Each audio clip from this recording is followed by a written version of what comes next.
guides or ghost walkers vied for business, but things were clearly getting out of hand. "Look," he continued firmly, "all of you form an orderly queue and calmly report your grievances to Sergeant Chang. Any more disruption, and I'll be on the phone to the council and have the lot of you shut down." With that, he stalked away, followed by the sound of grumbling from the ghost walkers. He made his way along the corridors and up the stairs.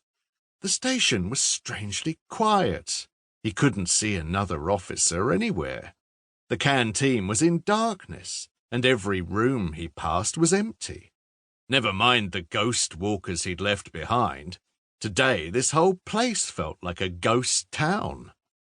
When he reached his own office, he flicked on the light, took off his battered old wax jacket and hung it on the back of the door. Despite moving in over 15 years ago, there was nothing in the office to show it belonged to Shadow. No photographs, pot plants, or mugs with amusing slogans.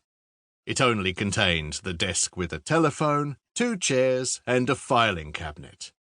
Usually his desk was covered in a clutter of notes and post-its hoping for a response, but mostly ignored. However, this morning it was completely clear. With nothing to do and nobody clamouring for his attention, he stood at his window for a moment and took in the view. The police station was housed in what was once the city's medieval guild hall and stood next to the River Ouse. The sun glistened on the water below, and today it was quiet enough to hear the honk of the geese flying low beneath Lendal Bridge and the rhythmic splash of the rowers' oars as they glided by. If he turned his head to the left, he could see Ouse Bridge, and beyond that, Skeldergate Bridge. A little further along the riverbank from there, Florence was waiting for him. Florence was the red and black narrowboat that had been his home for almost 30 years. She had been moored in the same spot since the two of them had left London and the Met behind and returned instead to Shadow's home city. With a sigh, he turned away from the window and back to his desk. He began rummaging through the drawers in the hope of finding an unfinished crossword to occupy him. He may as well make the most of all this peace and quiet.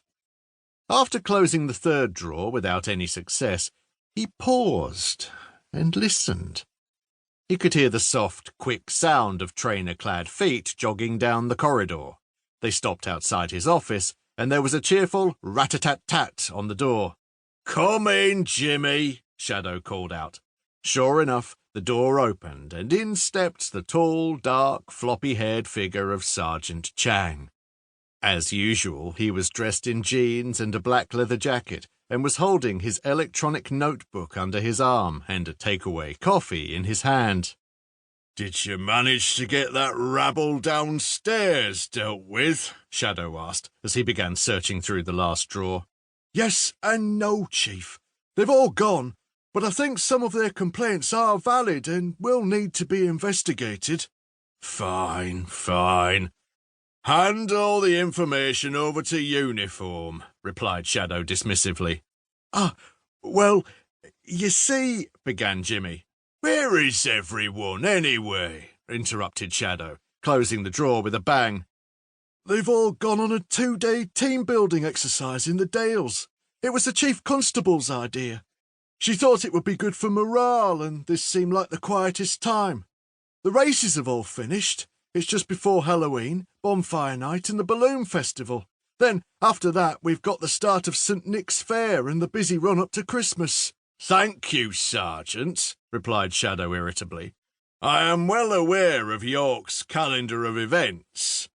I am, however, surprised that nobody bothered to mention that practically the whole station was planning to disappear off to the countryside for 2 days."